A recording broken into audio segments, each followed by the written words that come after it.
Hey, everybody. Thank you for being here this evening. We are going to start with a annexation petition, X1220 for Hodge Road Assemblage. We have Molly Stewart here.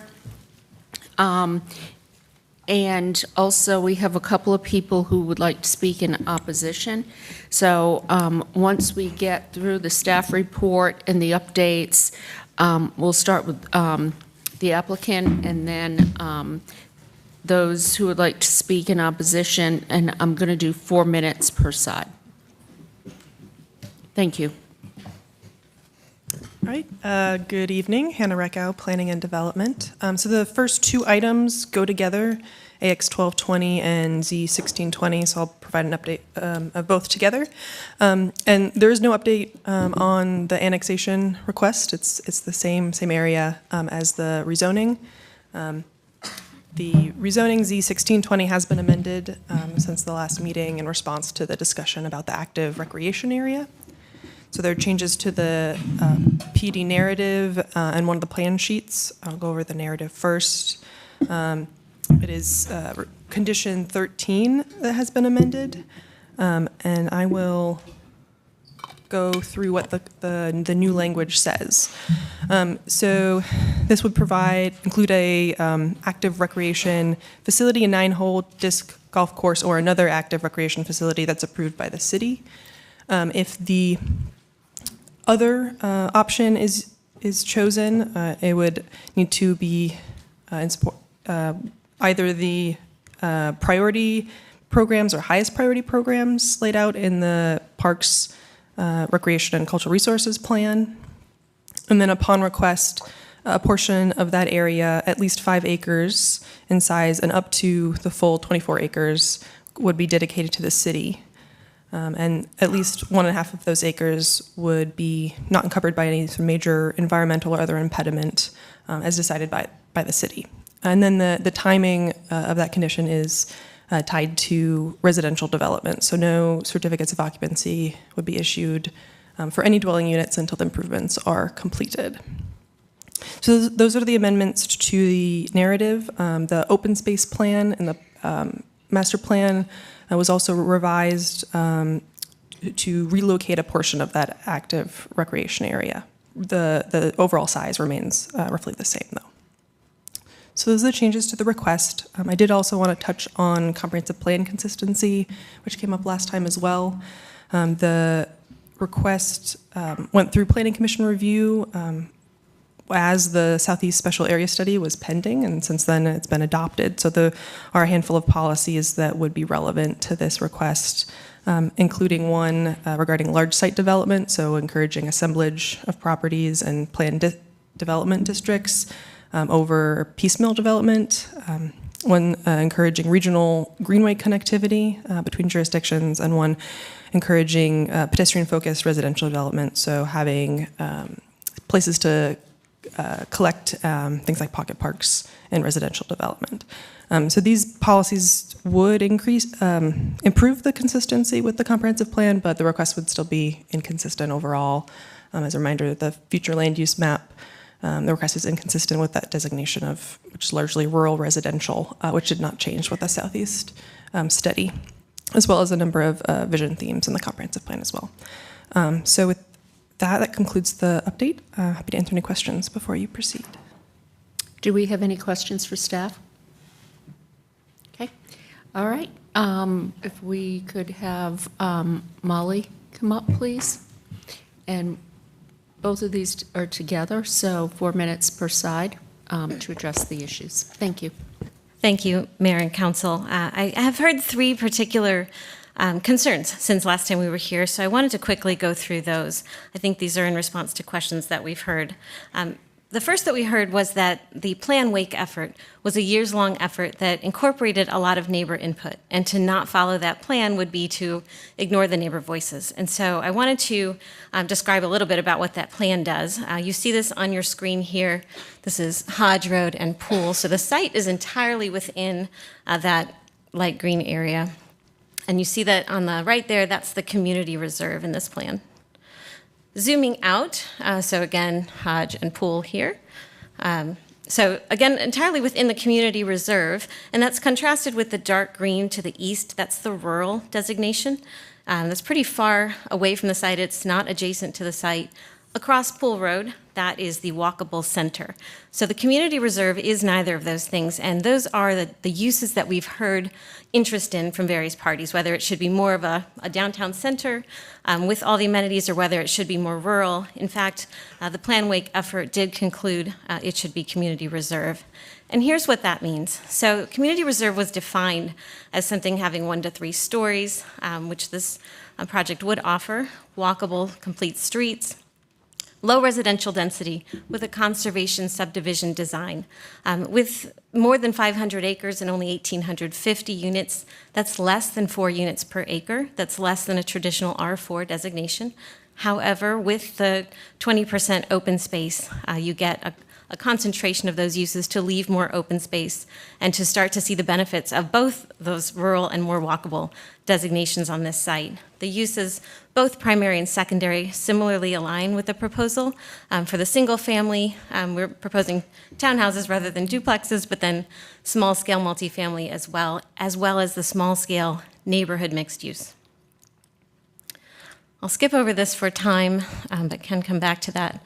I did want to go back to actually I'll go to the question of connectivity. So on the right side of your screen here, this is the Raleigh Street Plan, and the dotted red line that you see, that's the I-540 extension. On the teal line, this is Hodge Road over here. This portion of the site along Hodge Road would widen the Hodge Road, and then you see down here, this is the extension that the Southeast Special Area Study calls for to connect with Auburn-Knightdale Road. So this project would widen Hodge Road. It would also make this connection that's called for in the plan. This parcel was actually added to the site during the rezoning in order to make that connection. Also, we're putting this housing immediately adjacent to 540 so that people can most efficiently use that facility rather than pushing the housing farther out and making everyone drive long distances to get there. So you can see that this connectivity that is contemplated in the street plan starts to be put together here with this development with only a small connection left to be made. Additionally, this project would bring the utilities, the water, the sewer, as well as the city limits closer to that area to encourage that connection to actually be made privately and to further reduce the city's expenditure to make that connection. I have a few seconds left, so I'll go back to the history of the bridge. This is just some engineering work that was done. We actually did at one point offer to do this bridge as part of the zoning and took a lengthy pause to figure out the details and the cost so that that could be offered. It was not accepted by staff because apparently there were legal restrictions on that, but it was offered, and we absolutely intend to do it again still today. So that is something still on the table. Thank you. Thank you. Do you have any questions? Or well, let's wait till the end. So I have 2 people who've signed up to speak as well. I'm going to ask each of you to please be mindful that it's 4 minutes. Melody, Ray, and then Leon Cook. Mr. Cook indicated he did not intend to speak on this item. Yes, he did, he's saying, and he's here. You do want to speak? To the annexation, yes. To this? Okay. Okay. So, just so I'm clear, 2 minutes for me and 2 minutes for Mr. Cook, is that? Mr. Cook? Why is it reduced from 8 minutes to 4 minutes? Because eight is actually what's required under our code. I'm allowing extra time. Where's the extra time when you're reducing it to 4 minutes? Because the 8 minutes have already been held. That was the first public hearing. But Melly, it's, I try to encourage people to share the Sure. time, but, yeah. Sure. Oh, I'll split it with you. How about that? Thank you. My name is Melody Ray. I am a resident who is one property over from the development in question. I wanted to remind this council I submitted a petition with in excess of 700 signatures from residents in the area as well as within the city of Raleigh limits opposing this. I initially wanted to be open to this idea of annexation and hoping that there would be additional conditions imposed upon the developer, but what I see here is a 5-acre public interest, which represents 0.9% of the total area, and this includes a parking lot. So I want to remind this council of the requirement that anytime you're talking about a petition that's inconsistent with the comprehensive plan, and we're talking about a situation where there were 8 inconsistencies, that there have to be compelling reasons in the public interest, and there's just not sufficient reasons here. Again, my concern is that what we're talking about is very little public interest, and we certainly don't meet the compelling reason threshold. Simply having additional housing would apply to any petition. Thank you. Okay, Mr. Cook?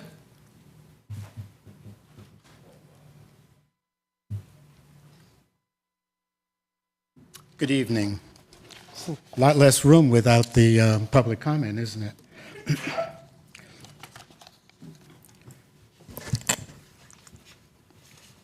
This project, 526 acres of forested land with trees and everything. I think this needs further conversation as far as it should go to a committee to do more exploration on this. What I am really opposed to is the fact that this area is mostly people of color. Where are they going to go when this is developed? There is no plan for affordable housing. Where are they going to go?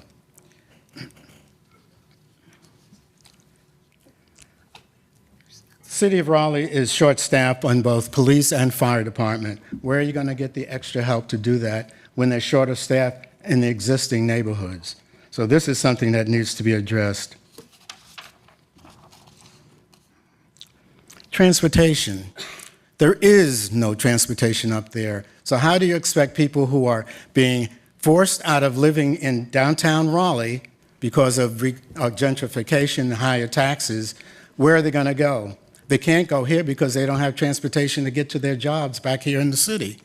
So what is the purpose of having this and not being able to accommodate those the workforce people who live in Raleigh, who need accommodations when they're forced out due to the high taxes and gentrification?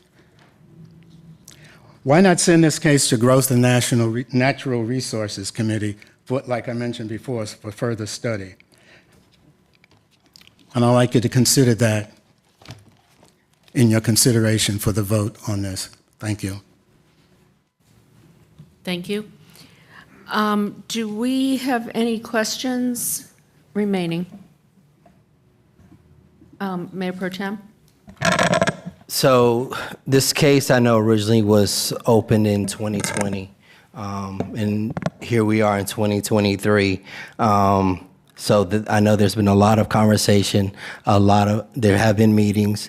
Ms. Ray, I want to thank you for your consistency of coming. You've been here every time we brought this case up to speak. I know we've had a conversation. I know you've talked to other members on council as well. I know one of the biggest issues was connectivity that you have, as well as looking at the Greenway connectivity. And that's something that definitely our staff is aware of and are going to continue to work towards. There is some set aside for the bridge to be connected. The question is moving forward with the payment and everything on that. So I just want to thank you for your work, and please continue to be involved. And I look forward to continue talking and working with you on this project. Again, I feel good about the project. And is the hearing closed? I've not closed the hearing yet. Well, I'll wait with until you close the hearing before I do anything else. Okay. Any questions? Okay, then I will close the hearing. So first, I move for approval of the annexation. All in favor? Aye. Opposed? Okay, that was Councilmember Black and Jones opposed. The next part is around I move to approve the proposed consistency statement dated September 5th, 2023, containing the agenda materials, and to approve the zoning amendment with the adopted and effective dates described in the agenda item under recommended action. This approval is also deemed an amendment to the future land use map to extent described in the adopted consistency statement. Do we have a second? Second. All in favor? Those opposed? Okay, same outcome. All right, motion passes 6-2. Thank you. I just want to say a couple of things. Melody, I want to thank you for coming. I also want to thank you for the conversations we had. I've been assured by the applicant that they are serious about the bridge, that they feel that that will bring value to the whole area, including their project. And that was mentioned like one of the last things tonight, but I think they realize that we're taking this very seriously, and we want them and staff to continue conversations. So I just wanted to mention that to you and just say thank you. Okay, now we have the next item, Z7222 South Blunt Street, north of East Cabarrus Street.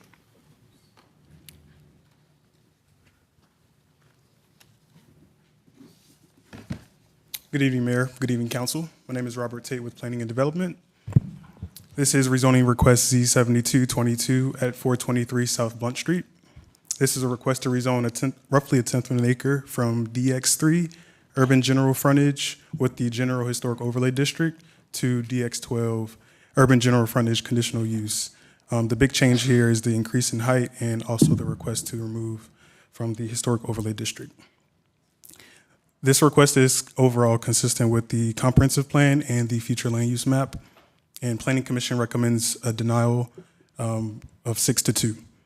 The applicant is requesting that the public hearing be continued so that they can go through the COA process. And I can get into that more if you'd like later. I want to briefly go over the Prince Hall Historic Overlay District boundary. Here it is as it stands today. And here is a map of the parcels that have been removed over time. Today, we're talking about the request there in green. You can see in the yellow parcels that were removed in 2015. You can see some parcels that were also removed last year in 2022, and a huge chunk in the south that were removed as of this year. Here is an aerial image of the site and the surrounding land uses. The site is shown in yellow, and south of the site is Tupper Memorial Baptist Church and the Masonic Temple building. Directly across South Blunt Street to the west is a high-scale residential development. And you can also see a landmark, the Pope House, to the south and west of the site. Shaw University is to the south, and there are some moderate scale residential predominantly to the east. Here are a couple images of the site. The first being a view looking into the site from Blunt Street. You can see that the property is currently used as a parking lot. You can also picture the Masonic Temple building in that image as well. The second shows you the site looking west. Directly across the street, you can see the high-scale residential development that I spoke about before. Here is a snapshot of the existing and proposed zoning. The big changes here are the increase in maximum units allowed, going from 6 to 28, and the change in building square foot, going from 7,500 to more than 32,000 square feet. The applicant has proposed a handful of conditions, the first being a prohibition of various permitted uses that are otherwise allowed in the downtown mixed-use zoning district. Some of those uses are pawn shops, jails, and vehicle fuel cells. The second condition would restrict new building facades on the first level of Blunt Street to masonry, brick, glass, and metal. And for any non-glazed area on the first level, at least 25% of the materials shall be brick. And the third largely speaks to the architectural base of the building, and its compatibility with the temple building up to the cornice line, and making sure that it's distinguishable above the cornice line so that it enhances the pedestrian experience. And of course, it would be subjected to UDO standards. And the last condition just requires vibration-sensitive equipment at the subject property. So like I shared before, this is consistent with the comprehensive plan overall. Here are a list of consistent policies and a handful of inconsistent policies that largely speak to that request to remove the historic overlay district. So Planning Commission recommends denial. Like I said, vote 6-2. And this request, they found that this request is not in the public's interest because it would remove the property from the Prince Hall Historic Overlay District. Some dissenting votes found value in the applicant's willingness to work with the Masons to help rehabilitate the Masonic Temple building, and that they also found value in context-sensitive projects that they have worked on throughout the city. I'm here for any questions that you may have. Councilmember Patton? Yes. Hi. Thanks for the presentation. All right, thank you. What is the non-glazed area that was in the presentation? I don't think I've heard that term before. I will have to defer to a colleague of mine for help with that one. So glazing versus non-glazing, architectural term. Glazing means glass. Non-glazing means not glass. Okay. So when the condition says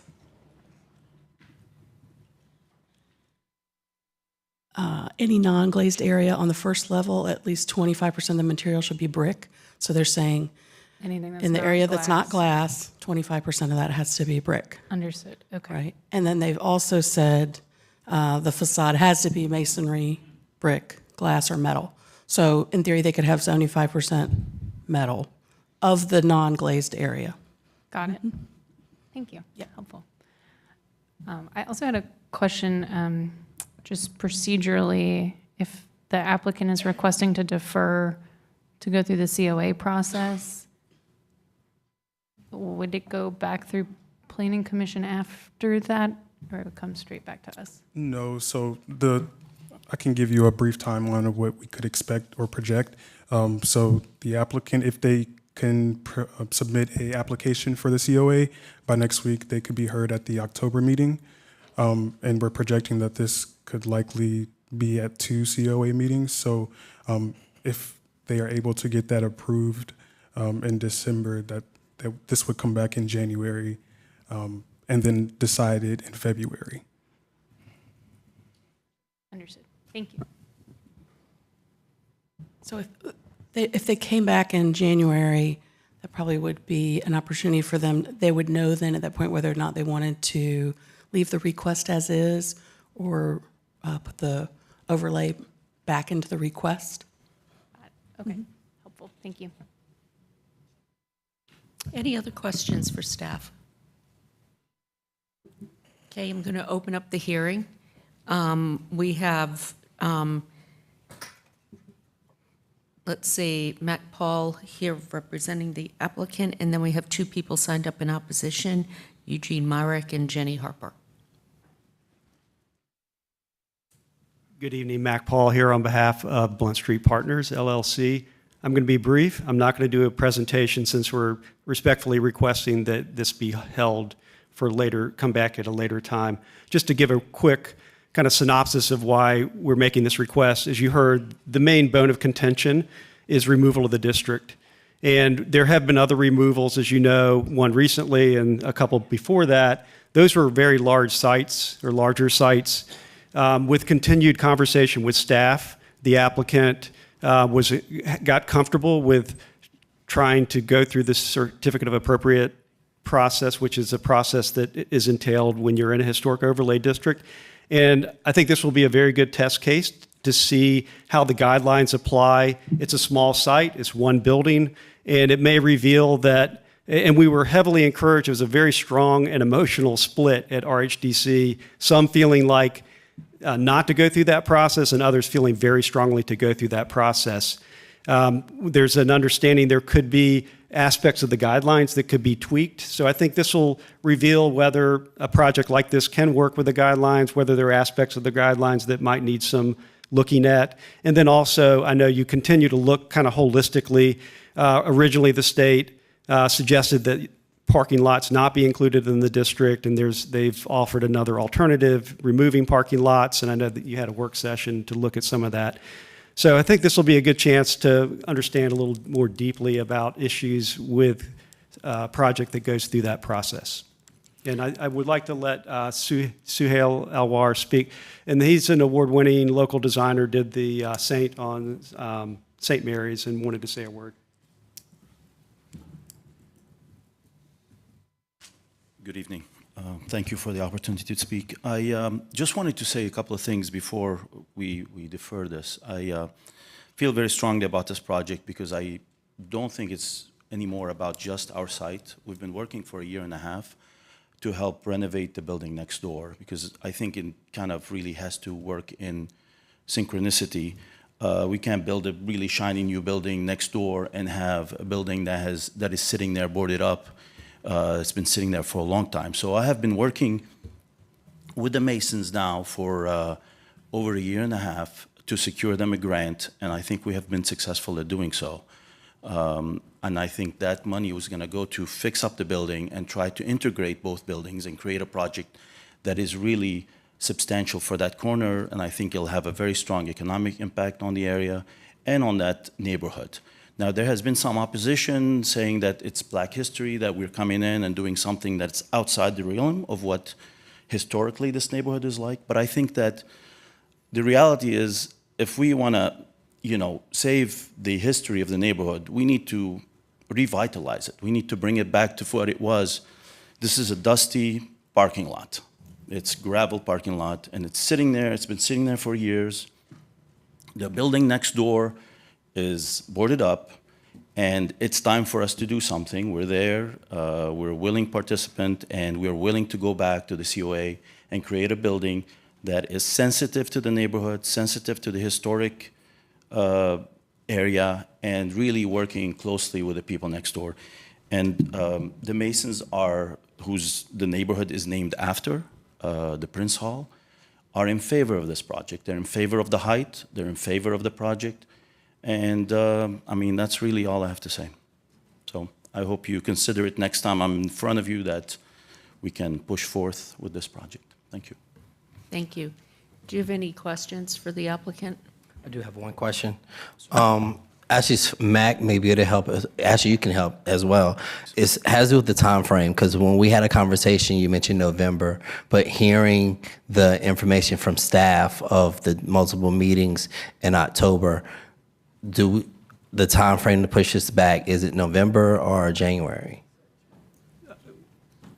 I think based on some recent conversations with staff, it's likely to come back for a second meeting at the RHDC. So we're okay with January, although we may learn information in the meantime that we would want to bring to you. But I think that's appropriate at this point.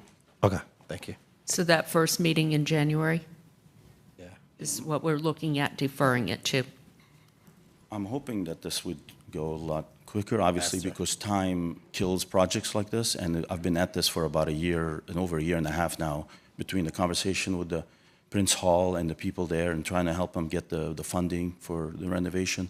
So I'm hoping that this thing can move along a little bit quicker. So, thank you. They can, Bynum, correct me if I'm wrong, if we set this meeting for January, I mean, would it be better to set this for November and then defer it again? As opposed to setting it for January in case it does move quicker? So if you set it far out, we don't have a way to bring it back to you earlier. So I think if you want that flexibility of being able to discuss it sooner, you would want to set the deferral for a shorter period. The COA committee meets the fourth Thursday in October. They do not meet in November because of the Thanksgiving holiday. So if you came back at your first December meeting, they would at least have the benefit of having had that first review with the Certificate of Appropriateness Committee. So you might consider that The December meeting, I say the first, it is the public hearing meeting in December when you would hear, you might, if you want some flexibility, that would be a way to create that in the process for yourselves. Yes, ma'am. Okay, thank you for clarifying that.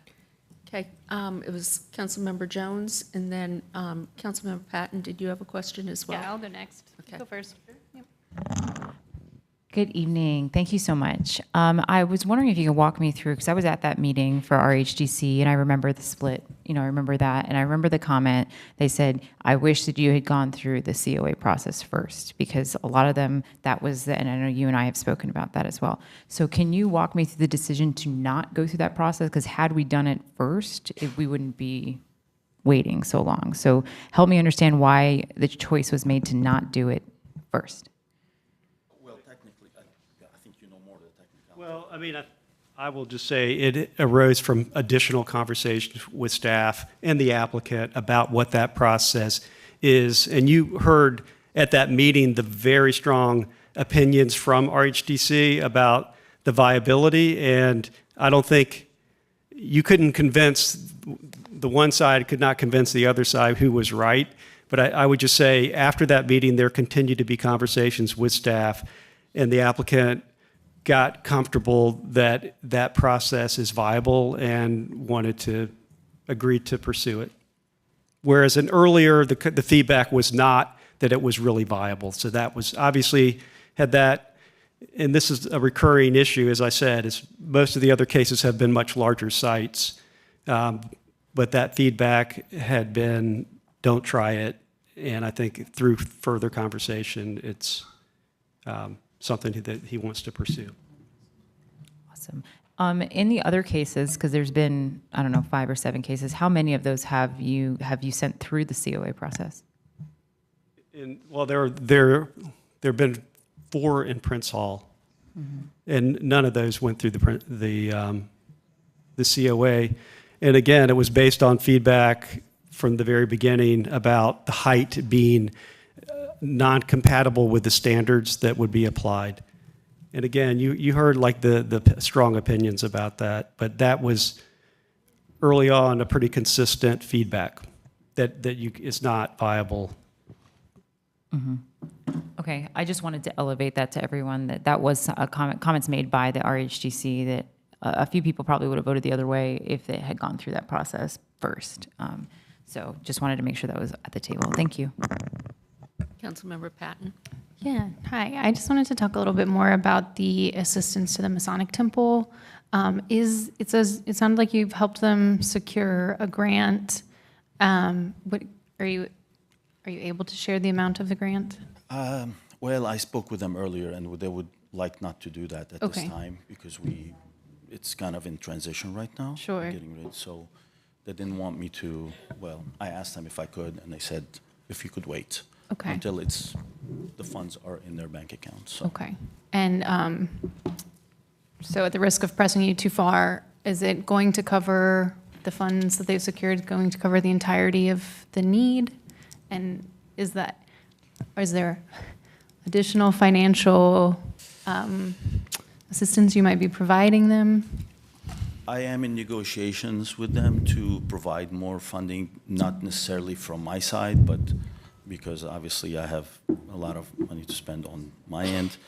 But I am trying to find them more funding and hopefully working with the city and other venues to kind of help secure more funding because they need it. The reality is that building, although it looks like it's more run down than it seems because the windows are boarded up, it's in fairly good shape. But for you to kind of update that building, it needs HVAC, new electricity, an elevator, sprinkler system, and you add all that up, and you're talking about a substantial amount of money. Mm-hmm. But referring also to the RHDC, I really never thought that it was an option to go through the COA. I didn't think it was something that we would get that height, referring to that. I never thought that the COA would give us the height that's needed. And for me to make a hotel project viable in that area, every hotel group that I've engaged have requested 120 to 130 rooms. And knowing that the new convention center, with the expansion of the convention center, that if we don't get to 120, 130 rooms, it's not very viable economically to do it. And hence, I needed the height to make that work. And so that was one of the main reasons I was kind of thinking that the COA was not, but they got more comfortable with me, I got more comfortable with them, and then we've kind of decided, I've decided that I'm going to go ahead and pursue it, because they felt very strongly about it. So that's where we are. Okay. With respect to the assistance to the Masonic Temple, I know that rezoning documents cannot fit everything that we want out of public good, but I wonder if, since we're going to be building in some time, if there would be a way to provide some documentation of the assistance that Absolutely. is in your partnership with them. Absolutely, and the assistance came from, just to give you an idea, we worked with St. Augustine, actually, the college, to help secure the funds, and they've been great. I mean, we had to write up a whole thing, they brought over, I mean, we had meetings, I've had Thursday meetings for the past year, almost and a half, with them to help secure this funding. And it's with the help of another friend that's, I don't know if he wants his name mentioned, but he played a big role in helping get the funding. And this was CJ Mann. He was very helpful in helping, and he really is gaining nothing from the whole thing, but he's gone out of his way to make this happen. So I think he needs to be considered, you know. So, thank you. Thank you. Okay. All right. Thank you. Let's see. Now, speaking in opposition, Eugene Myrick and Jenny Harper.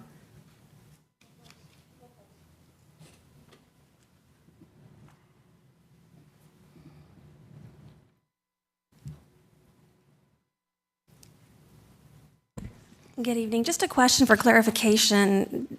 If the 8 minutes are not used, does that roll over to the subsequent meeting? Could you turn on, please? We'll come back and determine the time at that point. Unprecedented. I'm not familiar with this happening before. I just wanted to say, and it's kind of, everything's kind of changed up in the air. It's all happened kind of at the last minute. It is wonderful that the applicant is looking to go through the COA process. As Councilor Jones said, this is a request that was made at 2 different RHDC meetings, at 2 different Planning Commission meetings. And here we are at this point, but I'm really glad we're to this point. I think to at least go through that process, as Councilor Jones highlighted, all of the other parcel removals that have happened, none of them actually went through the COA process first, just to see if it was possible. Instead, council just wrote a blank check rezoning that passes on to whatever the subsequent owner is, no matter what they plan to do with the property. As far as the funding for the Masonic Lodge, that's actually public record. That's a $9.7 million grant through the National Park Service for, well, not for the entirety for this particular building, but they are getting $750,000. That was a press release that went out, I think, on May 5th of this year. So they are going to be getting a really nice chunk of change. I doubt it's probably enough for them to do everything that needs to be done there, but it certainly will be helpful. My comments really were that, I would love to see every single vacant lot in downtown Raleigh filled back up. They all had buildings on them at one point. So it'd be wonderful to see infill come in, and that certainly is true in Prince Hall. I think just a reminder that the parking lots that you see in Prince Hall that everyone likes to talk about, those parking lots are there as a result of the city's disinvestment and redevelopment policies during the urban renewal period in particular. So it's ironic that what little bit is left is now threatened once again through decisions that are made at your table. So looking forward to see it go through the COA process, and I will hopefully reserve some comments for later. Thanks. Thank you. Eugene Myrick.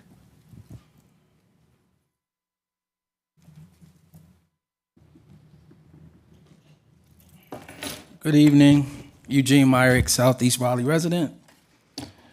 And I'm asking you to vote no on the project. And as Ms. Harper just stated, there was a grant that came through.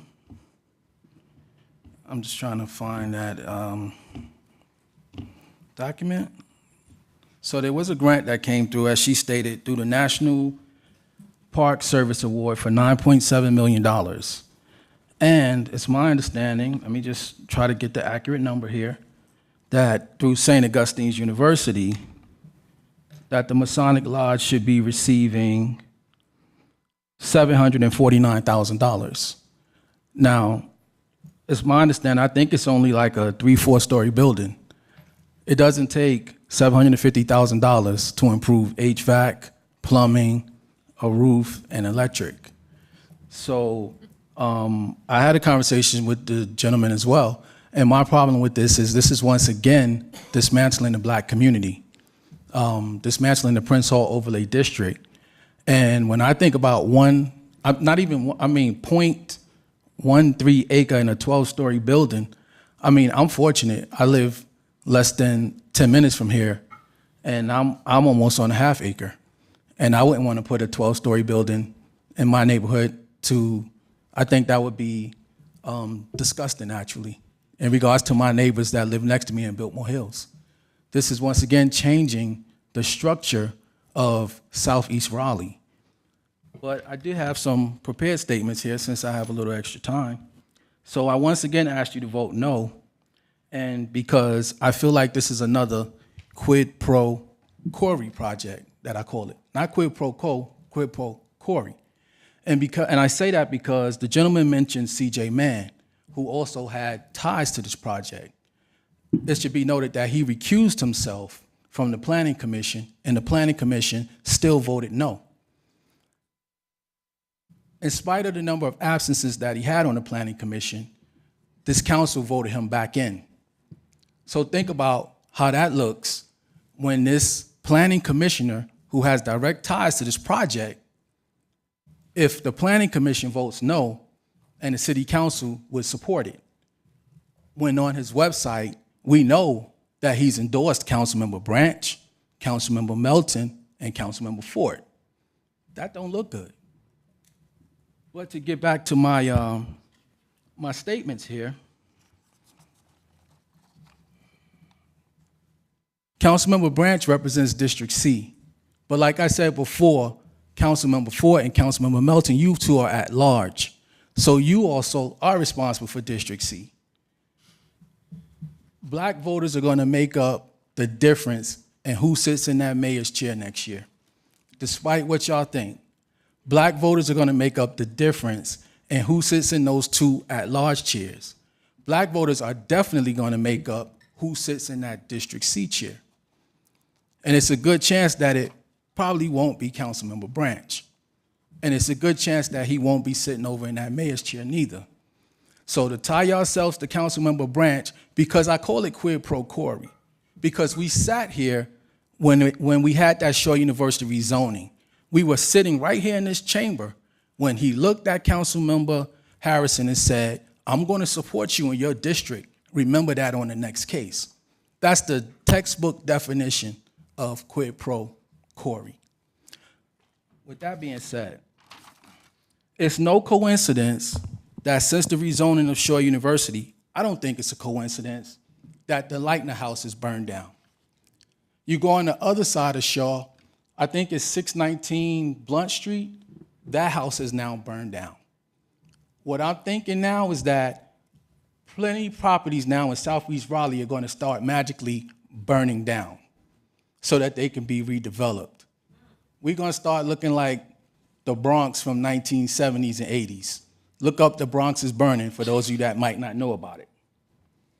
So I'm saying all that to say, it was also Councilman Branch who said the Prince Hall Masons wanted out of the Prince Hall District.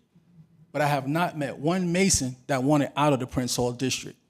What they wanted was to be able to update their building.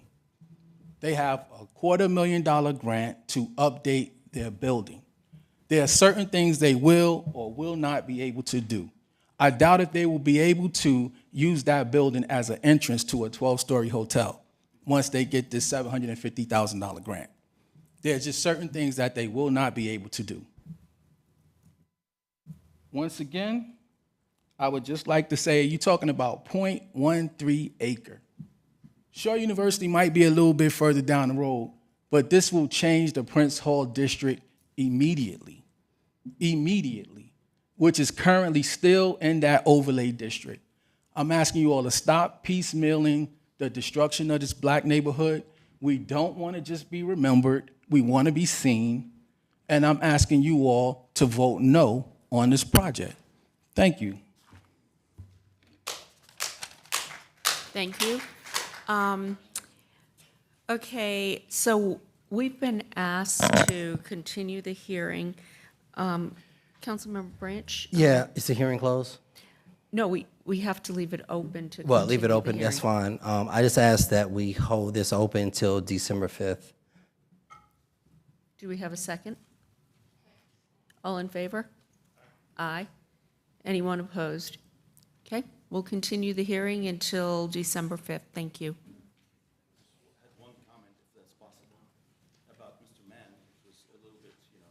Let's leave. Yep. Thank you.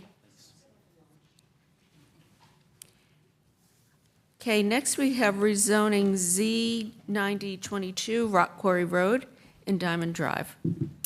Good evening, Sarah Shaughnessy, Raleigh Planning and Development. So this is a request to rezone an assemblage of parcels about 2 acres on Rock Quarry and Diamond Drive, just across from the shops at Battle Bridge. It's consistent with the comprehensive plan, inconsistent with the future land use map, and Planning Commission has recommended approval unanimously. So here's an aerial view of the site. As you can see, it's pretty close to Pearl Road Park, and then most of the area is low scale and moderate scale residential with some commercial sort of in the northeast corner there.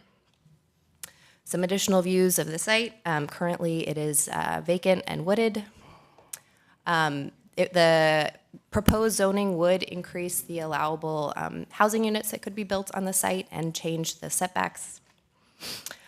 There are 6 proposed conditions. The first limiting uses to single unit, 2-unit, and multi-unit living, as well as some other uses, capping residential density at 24 total dwelling units.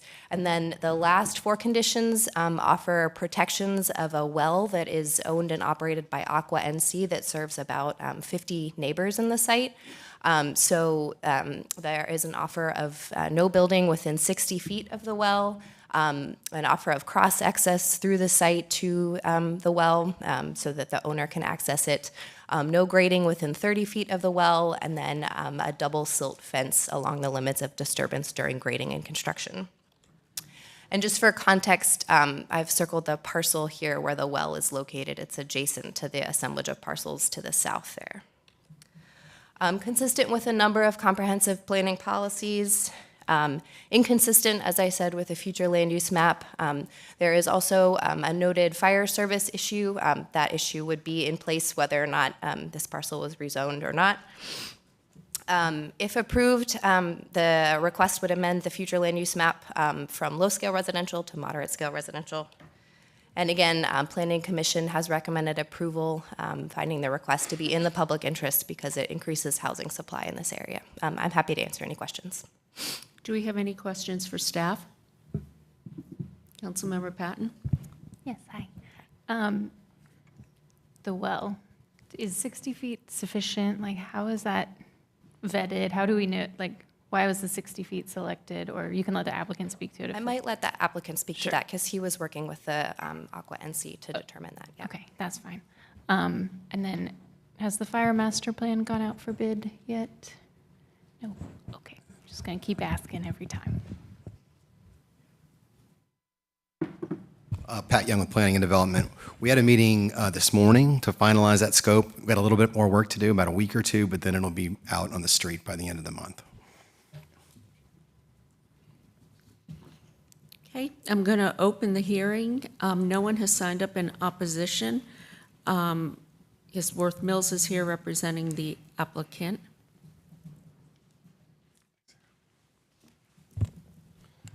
Good afternoon, Mayor, members of council. Worth Mills here on behalf of Marlowe and Moy LLC, who is the property owner and the applicant. Howard Moy is here in attendance, as well as Peter Knosson with Jones and Knosson Engineering, if you have any questions for either of them. Z9022 is a rezoning for 1.88 acres at the Rock Quarry Road and Pearl Road intersection. which would increase the housing yield on this assemblage from 16 units to 24 units. The applicant is developing the Battle Bridge townhomes across Rock Quarry Road, just south of the Food Line in the Battle Bridge Shopping Center. And the plan is to develop these 4 lots for sale townhouses, similar form as Battle Bridge, albeit at a much smaller scale than that development across Rock Quarry Road.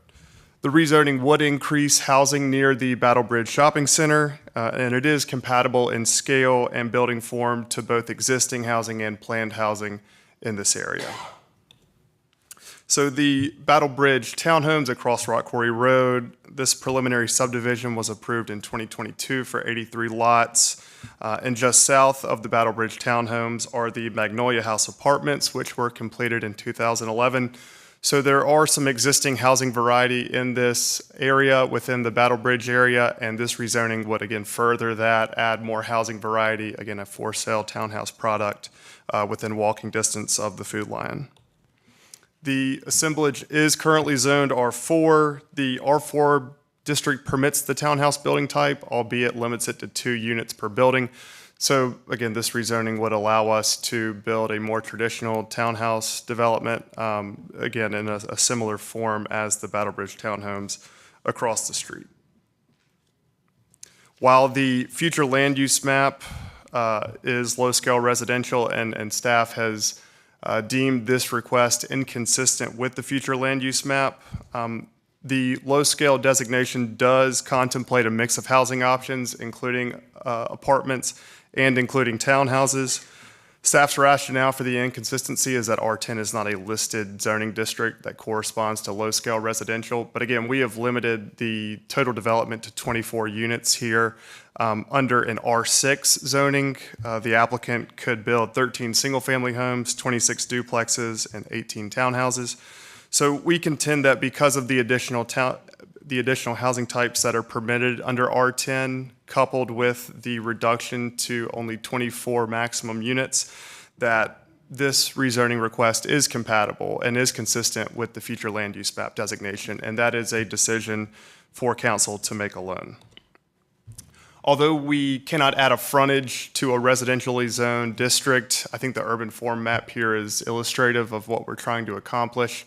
So this 32-acre mixed-use district includes Food Line, it includes multiple restaurants, goods and services, and this rezoning request would again add more housing, add housing variety to an existing mixed-use center. Now I'll touch on the community well and the work that we have tried to do with Aqua NC for the last 6 months. So immediately south of our assemblage is the community well that's owned by Aqua NC. It's been in use since 1962, and as Ms. Shaughnessy mentioned, it serves about 50 homes that are outside the corporate limits. We were deferred at our first Planning Commission meeting in February to try to work with Aqua and come up with a solution to the setback issue. We confirmed through NCDEQ that there are no superseding regulations and that the UDO is going to control what the minimum setbacks are to that community well and to that adjacent property. From late February to late June, our next Planning Commission meeting, we received almost no substantial feedback from Aqua NC at all. The only thing that we really got was this letter here on your screen that was addressed to Planning Commission requesting a 100-foot undisturbed area and a 100-foot building setback from that community well. And this is what a 100-foot development setback from that well would look like. When you take into account the additional right-of-way that will be needed along Rock Quarry Road and the Duke power lines and power easements that need to be shifted westward as well to accommodate that right-of-way dedication, you're essentially losing one of the 4 lots that we intended to build these for-sale townhouses on. Again, wanted to show you here, under current zoning, under the R4 conventional development option, a townhouse, a duplex could be located 30 feet from that property line. Under the compact development option, a house could be located no shorter than 20 feet from the Aqua NC property. What we are proposing is something substantially more than that. We are proposing a 60-foot building setback and a 30-foot undisturbed area from that community well. During construction, we will double silt fence around that area of disturbance. And we have also offered Aqua NC an offer of cross-access because currently their driveway significantly encroaches into the applicant's property. And there is no easement on record allowing them to utilize our property for that access. So we think that the resulting 60-foot building setback and the 30-foot undisturbed area are a good compromise with Aqua NC. If I had an explanation as to why it's 100 feet, I would let you know, but they haven't given us one either. But again, this rezoning does offer significantly more protection than current zoning, and it does offer them cross-access through our site to serve and maintain that community well. And we're not offering to build anything closer to that well than what already exists today. Looking at two accessory structures on properties to the south, there are two sheds that are approximately 37 feet and 47 feet respectively from that community well today. So again, not worsening any issue with regard to building placement and the community well. So as a summary, this requested zoning would increase the housing supply and the housing variety near an existing shopping center and mixed-use center. It would permit the townhouse building type, which is compatible with the approved townhouse subdivision across Rock Quarry Road and the Magnolia House apartments to the south of that. This requested zoning offers greater protection to the Aqua NC community well than the existing R4 zoning does. And again, we would not locate structures any closer than existing structures are on those neighboring lots. For these reasons, the requested zoning is reasonable and in the public interest, and we ask for your approval this evening. Thank you. Do you have any questions? Okay, then I'm going to close the hearing. Mayor Pro Tem? I just want to say thank you for the work you've done as far as addressing the well and the setbacks. I know there's been questions as well as far as connectivity to the park. I see you have Diamond Drive, which is in between you as well as some more residents before we get to the park. And I know you will have to do sidewalks that abuts your property down Pearl Road and Rock Quarry Road. So I definitely appreciate that. And with the hearing closed, I move to adopt the proposed consistency statement dated September 5th, 2023, containing the agenda materials, and to approve the zoning amendment with the adoption and effective dates described in the agenda items under recommended action. This approval is also deemed an amendment to the future land use map to the extent described in the adopted consistency statement. All in favor? Aye. Anyone opposed? Okay, that was unanimous. Thank you. Next is rezoning Z1523 at 513 Southwest Street and 514 South Harrington Street. Again, no one has signed up in opposition. Yes, ma'am. This is a request, Bynum Walter, Planning and Development. Great to be with you tonight.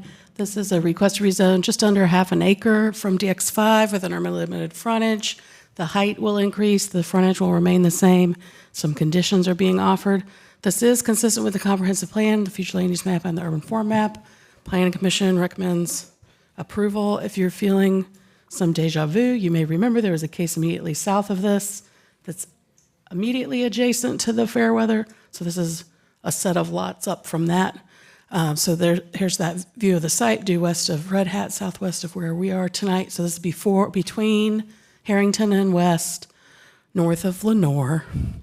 So this is a view from West Street and then a view from Harrington. And there are a bunch of conditions here. So they've prohibited some uses, some of the usual suspects we see prohibited. They've made some offers in terms of what would happen if they built something more than 5 stories, that they would offer a 6-foot fence along the shared property line at 523 Southwest. They've made some requirements around lighting and mechanical equipment between them and the Fairweather.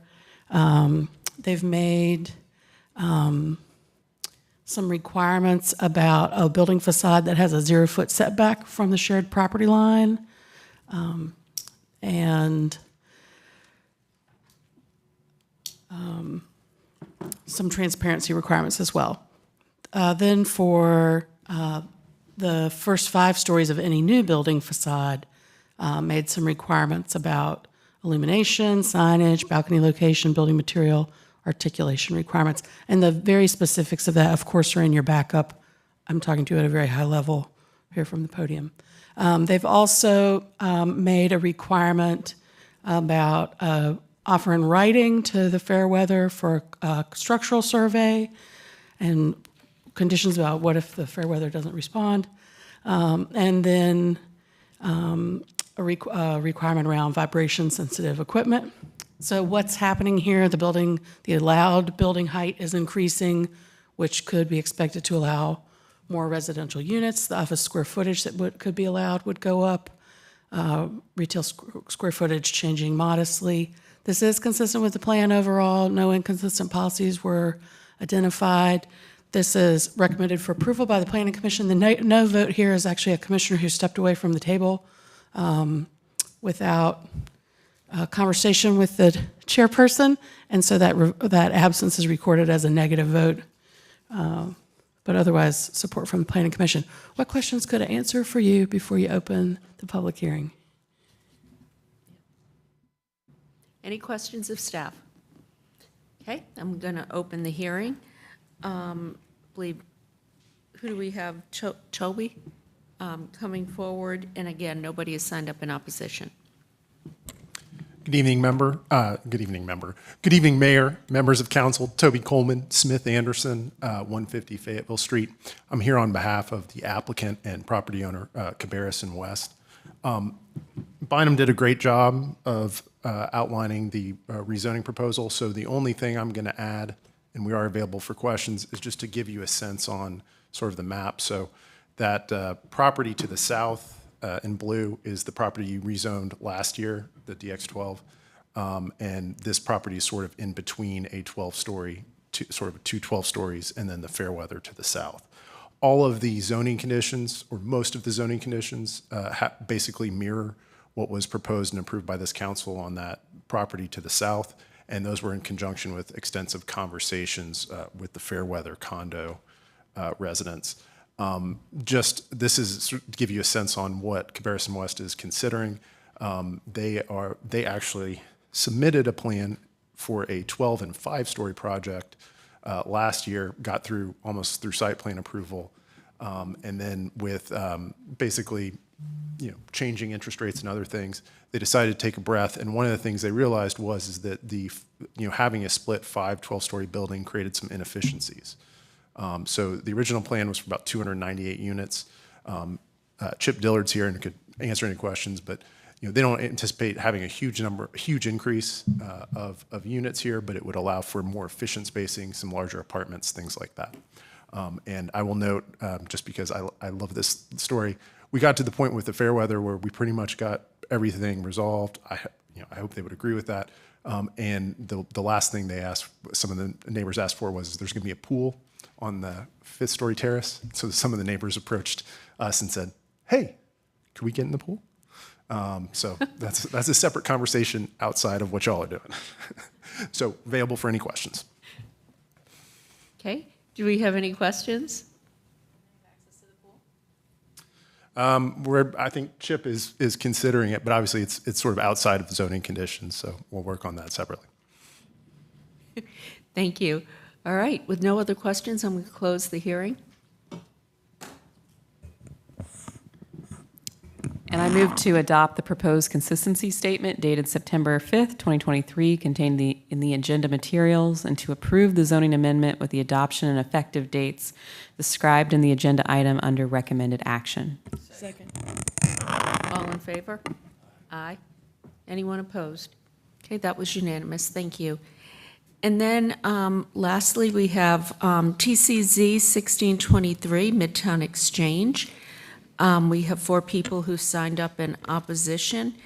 I am going to defer to staff to begin the discussion. Thank you. Good evening. Bronwyn Reedus with Planning and Development. Next on the agenda is rezoning TCZ 1623. The assemblage is referred to as Midtown Exchange or the Exchange at Raleigh.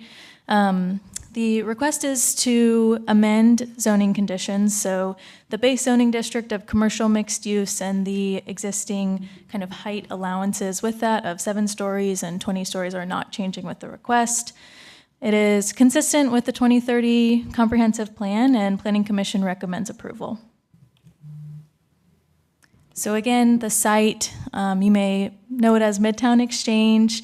It is just north of the I-440 Beltline, east of Wake Forest Road, surrounded by low-scale residential and moderate-scale residential, lots of different residential uses surrounding, as well as commercial uses.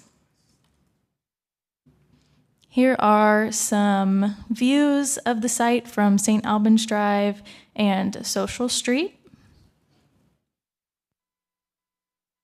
The entitlement on the site is increasing a little bit with the request, and that's due to a change in one of the zoning conditions that we'll get to in a minute. But ultimately, they are exchanging some development scenarios with unit and square footage caps for instead a trip budget that caps the AM and PM peak hour trips. So a lot of conditions here. There's 19 in total, so bear with me as we go through them. I'll try to highlight what's changing specifically. But here in number 1, prohibiting some uses. I want to draw your attention to the heliport not serving hospitals use. Was included in the prohibited uses. Previously, the applicant has requested to remove that. It would be permitted under the UDO as a special use permit. Then there are some special requirements that are proposed for the bar, tavern, nightclub uses, specifically with how they interact with St. Albans Road, with outdoor seating and pedestrian entrances. So no changes happening on this slide. A couple of the conditions that will be remaining with the request include a transit stop easement along St. Albans Drive, the full right-of-way improvements along St. Albans being accommodated on this subject property, providing electric car charging stations, limiting outdoor construction activity, prohibiting construction-related parking on St. Albans Drive, providing some special requirements for crosswalks along St. Albans Drive, providing architectural screening for any mechanical equipment facing St. Albans, limiting the signage that's facing St. Albans, limiting parking structure design that faces St. Albans. And then I'll draw your attention to number 12, which is featuring another change. So previously there would have been that 20-foot setback along the full frontage of St. Albans Drive. This is requesting to take one of those parcels along St. Albans and reduce that to a 10-foot setback. And I'll note that that is either more restrictive or as restrictive as the UDO requires for any building type in the CX zoning district.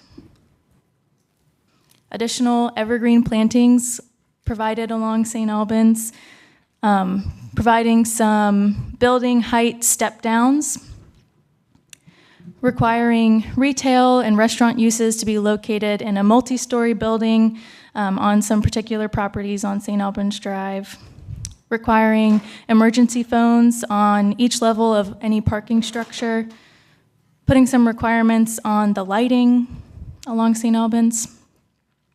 And then this condition, number 18, was the one I was referring to before, where we have some development scenarios that provide unit and square footage caps. The applicant is requesting to strike this condition in favor of instead a trip budget, providing AM peak hour limit of 1,686 total trips and a PM peak hour budget of 1,919 total trips. And I'll add, this is consistent with the values that were included in the TIA that was completed with the subdivision plan that was done for the Midtown Exchange project. And then the final condition is providing some build-to requirements. The request is consistent with the comprehensive plan. There is one inconsistent policy flagged here due to existing fire service concerns in the area and providing fire service to a high-rise development. But the request doesn't increase that concern. There's no increase in height requested here, so just kind of flagging that existing issue. The Planning Commission did recommend approval, finding that the request continues to allow for an intense mix of uses and an increase in the housing supply. The dissenting vote was due to some clerical corrections that staff had requested at the time of Planning Commission, and that commissioner just wanted more information understanding those clerical corrections. Do you have any questions for me before you invite the applicant up? Any questions for staff? Okay.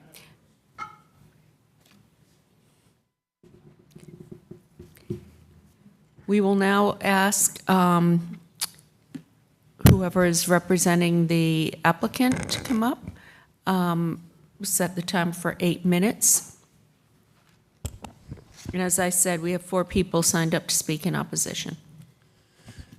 Good evening. Thank you, Madam Mayor, members of council. Sam Morris with Longleaf Law Partners here on behalf of the applicant and property owner and developer of the Exchange, DeWitt Carolinas. I'm joined this evening by Stephen Beatty, who is a senior vice president at DeWitt Carolinas. Here's a look at the approximately 40-acre project site, which Bronwyn just gave a kind of detailed overview of the existing zoning conditions on this site. Here you can see that the Exchange is located in Midtown Raleigh, just southeast of North Hills, in what is kind of one of the most intensive commercial nodes in the city of Raleigh, where 440 connects with Wake Forest, Capitol Boulevard, Six Forks.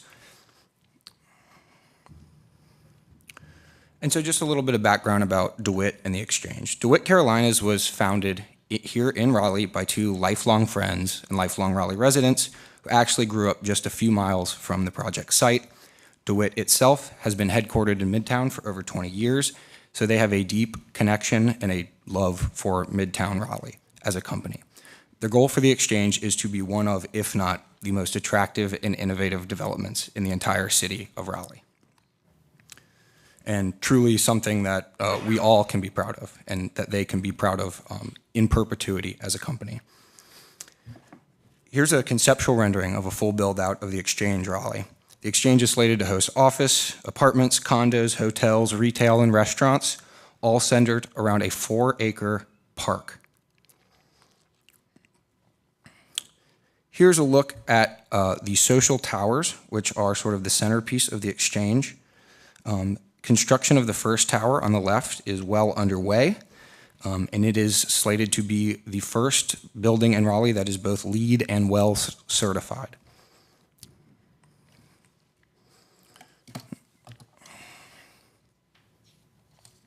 Here's a look at the kind of overall site plan for the Exchange. You can see the large 4-acre central park around which the entire development is centered. DeWitt is also going through the master encroachment process with the city of Raleigh in order to widen the sidewalks and roads beyond what is ordinarily allowed or even required by the UDO. So that's how you see these kind of large roundabouts and very large, paved sidewalks and kind of beautiful streetscape areas. That 4-acre central park will host an entertainment area, multiple outdoor gathering areas, and a walking trail that connects to the Raleigh Greenway. Here's a rendering of the park, which, as you can see, has lots of beautiful outdoor areas and water features around which this entire development is centered. It's going to be beautiful. Here's another cool rendering of what it would look like from the ground level inside the Central Park. And here's a look at the walking trail map that's being proposed. This includes multiple different loops of different lengths, and it will connect to the Raleigh Greenway that will be running along the Big Branch Creek. The Exchange is also engaged with numerous local partnerships, one of which is Buddha Bees Apiary. The Exchange will host a colony of local bees. So we think that's going to provide really cool, important environmental benefits on site, as well as a steady supply of local honey to be used at the Exchange restaurants and coffee shops, et cetera. As I mentioned, the 1,000 Social Building, which is nearing completion, is the city's first building to receive both LEED and WELL certifications, which, if you're not aware, are designations indicating a very high level of environmental sustainability. LEED kind of on the structural side, and WELL on the kind of user interfacing side, people that actually go to the building and engage with the building. There's just another cool rendering of kind of that lobby area. It has a cool, that white large thing is sort of represents a tree trunk, really kind of grounding the buildings and fitting into that green environmental theme of the entire development. And a final kind of key environmental feature that the Exchange will have is this natural stormwater system, as opposed to your typical just kind of stormwater control pond stuck over in the corner. This is a really unique feature being proposed with this development that we think will, is just another level of environmental benefit. But also, as you can see, some renderings at the bottom will provide a major experiential benefit for the patrons of the Exchange. So now that you kind of have an idea of the vision of this project, and you've heard the detailed list of existing conditions, DeWitt is proposing 4 technical changes to these conditions. The first is the removal of the prohibition on heliports. I'll circle back to that in a little more detail momentarily. The second and third relate to setbacks along St. Albans. We are requesting that some of those setbacks be reduced in order to accommodate the 4-acre park, because when it originally went through the rezoning, the park was not slated to be as big as it is, and it's being expanded towards St. Albans, and those existing setbacks kind of pinch the ability to expand the park. And the final request you heard is seeking to convert the existing development intensity limit from one that has overall square footage limitations based on specific uses to the more flexible trip budget. So the reason for converting to that trip budget is really to have more flexibility. The goal is not to increase development intensity, and in fact, the overall trips, there's a net zero increase in the potential overall trips, and we can concluded that based on the TIA, and I think traffic can speak to that anymore if it's necessary, but really no increase. It's just a sort of shift towards the ability to shift between different uses to respond to market concerns, as opposed to being locked into like specific uses and a maximum square footage of each use. And so circling back to request number 1 regarding the removal of the prohibition on heliports, we'd like to make clear that this approval of this request does not and cannot approve a heliport on the property. This rezoning does not include a specific request for a heliport.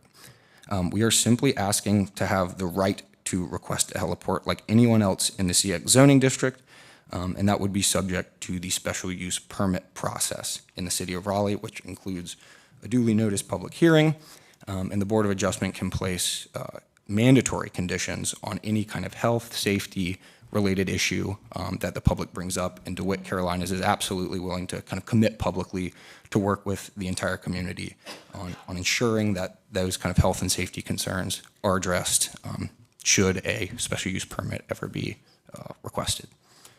With that, I'll save the last few moments for Ian, Sharon. Thank you.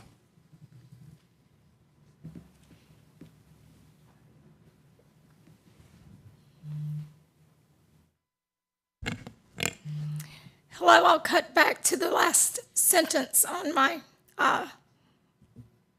letter here. I don't feel that a heliport landing in the Midtown building will cause me or my property any distress because the Duke Raleigh heliport, I don't hear it, and I'm just as close to Duke as I am to this. Thank you. Thank you. Okay, any questions for the applicant? Okay, then we will hear from those opposed. There are 4 people who have signed up to speak. I'm just going to ask that you please be aware that others are speaking too. We'll start with Shane Collins.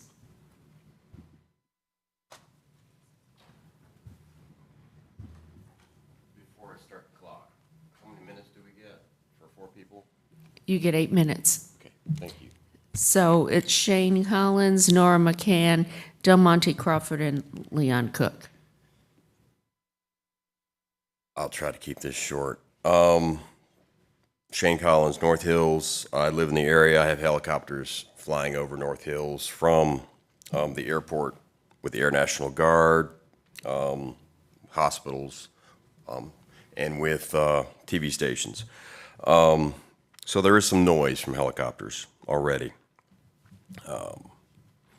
Hello, Council and Mayor. Hope you had a great summer. Welcome back.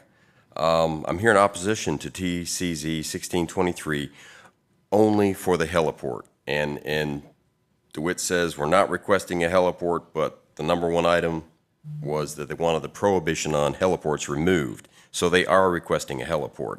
I'm opposed to opening up or permitting helicopters for private entities, as the noise pollution and accident risk does not merit permitting for private helicopters beyond already permitted heliports for government and emergency use in the city of Raleigh. I acknowledge this permit is not a guarantee of a heliport being included, but if we start granting exceptions for one development, then what's to stop the rest of the developers from requesting exceptions for helicopters? We have a lot of tall buildings, shiny, tall buildings. So why not put helicopters on all of these buildings? And now back to Jimmy Buffett. Changes in attitude, changes in latitudes. Jimmy Buffett just died, and he was in for noise, music, and he said, nothing remains quite the same. And I realize things can't remain the same, but helicopters create a lot of noise, and if we couldn't laugh, we'd all go insane. And if we have a lot of noise, it's going to disrupt sleeping, it's going to disrupt neighborhoods. Buffett's last line, yesterday's over my shoulder, so I can't look back for too long. There's too much waiting in front of us, so I know I just can't be wrong. I think helicopters are a bad idea for private entities, so let's have a change in attitude and reject this permit for the private helicopters in North Hills. That's my 2 minutes. Thank you. I was waiting for your musical choice, so thank you. Nora McCann. Is Nora here? Okay, Del Monte Crawford.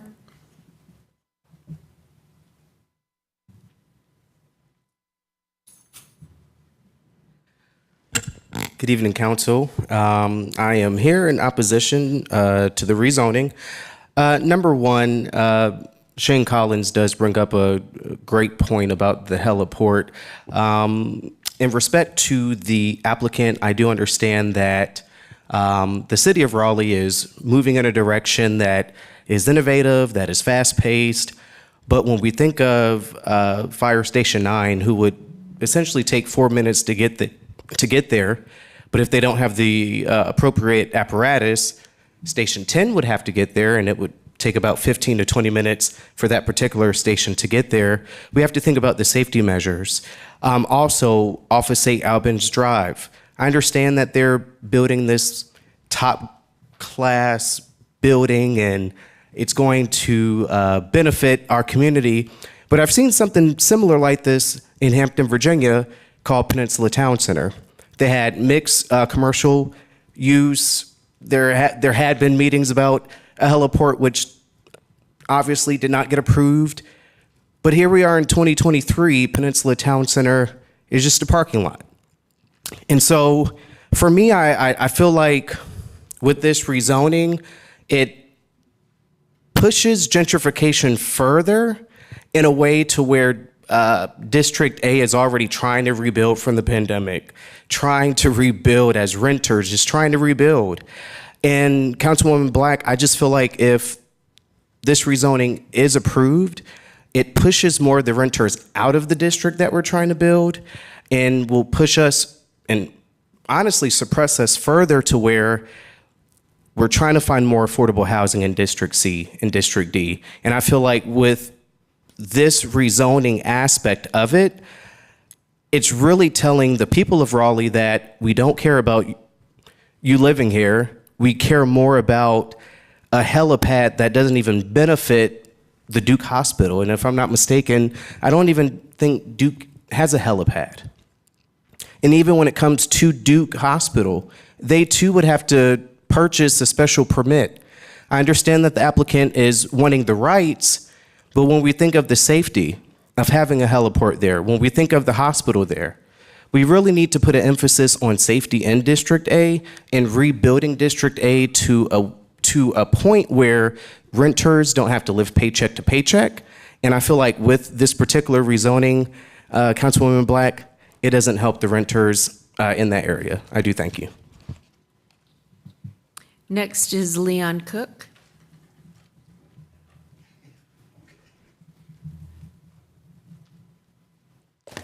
First off, I agree with Del Monte. Leon Cook. To quote one of our most colorful tennis stars, you can't be serious.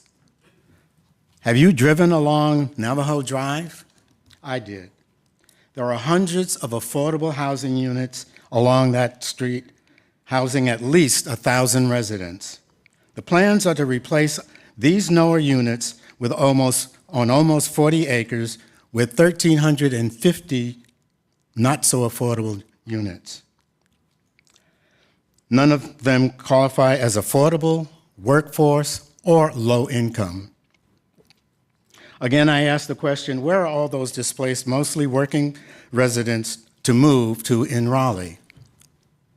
Or is it the intent to move them out of Raleigh, but to where? In the goodness of their hearts, the developers will give the current residents a good lead time to relocate. The problem is where they're going to relocate. This plan is inconsistent with the comprehensive plan's vision theme of expanding housing choices. To quote an excerpt from the comp plan analysis, increasing the housing supply in general is the potential to combat affordable issues. But this area may be naturally increasingly expensive, evidenced by the increasing housing costs over the last 5 years, which are increasing faster than the city average. This misleading statement fails to tell you that increased density of units may make them become affordable in 15 to 20 years, not immediately. Then we go to the infrastructure. Currently, the fire department has no equipment to handle fires in 20-story buildings. Sound familiar? The area is in a flood zone. Impervious surfaces will only make the situation worse.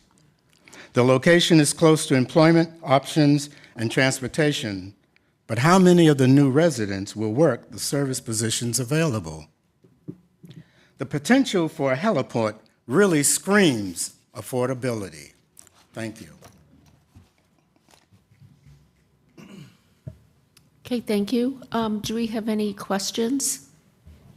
Sure, I can.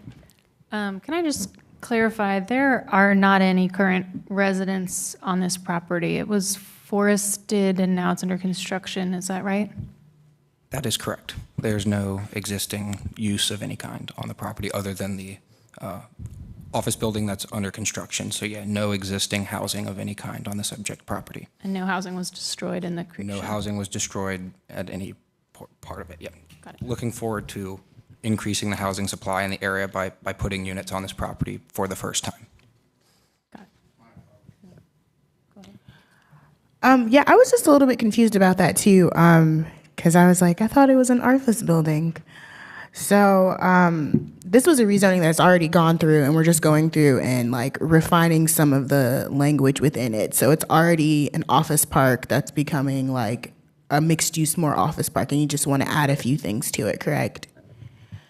And whereas I agree with a lot of the comments as a renter in District A who only lives a couple miles from the actual location of this site, because they're coming for a text change, and I do agree with some of the things that are in the text change, I don't necessarily agree that this development is going to be pushing out or gentrifying the area more than the $8 million homes that are going up for sale right up the street. And so I also understand like the issue around like if we're allowing private developers to come in and put helipads, but because it's an office area, and when I talk to developers, they're like, we have, 50% of the buildings that we want to build for office space already committed to people, which is like a big deal in the current office market around where office parks are literally going bankrupt across the country because people aren't in the workplace. So to have a site that's really focused on activating workplace and workplace development and workplace health, and wanting to come back to kind of change the activation spaces that they are allowed to do within the space to make it more inviting to not only the people who are going to work there, but the community, because I kind of think the park is kind of cool too, and a lot of the designs that are going into it. I'm going to motion for approval. Let me close let the me close hearing it. first. Sorry. Okay. So closing the hearing. And now I would like to motion for approval. Can I ask a Go couple ahead, more ask- questions? ask some questions. I'm sorry, y'all. So I also wanted to talk a little more about if we allow exceptions here, are we allowing exceptions everywhere? I wanted to clarify, all the other high-rises in Midtown already could ask for a helipad. They could all go to the Board of Adjustment tomorrow, is that correct? So this one, it was already the exception by being prohibited. And maybe staff, or maybe my colleagues who were on council when the rezoning went through initially, do we know why it was prohibited on this particular rezoning the first go-around? Anyone with historical knowledge? Nope.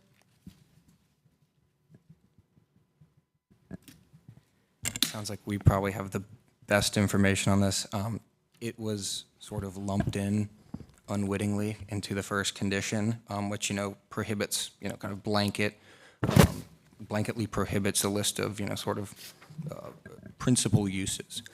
So I don't think there was very much thought. It just sort of got lumped in with gas stations and some other things. And from our position, that condition prohibits principal uses, which is kind of the primary or sole use of a parcel of property. And so it was never our intention to have a principal use, a commercial heliport in its traditional sense was never envisioned for the property and is not envisioned for the property. As you have heard, it's something that's kind of secondary or accessory to an office use. So even the existing condition, we're not sure if it truly prohibits even an accessory helipad, but we did want to come through and clarify this through the zoning condition. So all that to say, it was not a lot of thought went into it. It was not specifically discussed. And we think there's an argument that it's maybe not even technically prohibited, but we would like, coming through this process to clarify that, and appreciate your So question. there was not resident feedback on the initial time that residents? Not from, we've discussed it with CAC staff, the developer. Yeah, no one can remember any specific conversation. There's no record of it really in the staff report or anything, so. Thanks. You're welcome. So, thanks again. I had a comment, but I lost the comment as soon as I pulled the microphone down. Sorry, y'all. It's been such a long day. Yeah. I'm going to move to adopt the proposed consistency statement dated September 5th, 2023, containing the agenda materials, and approve the zoning amendment with the adoption and effective dates described in the agenda into agenda item under recommended action. Do we have a second? Second. All in favor? Aye. Anyone opposed? Okay, that was unanimous. Thank you.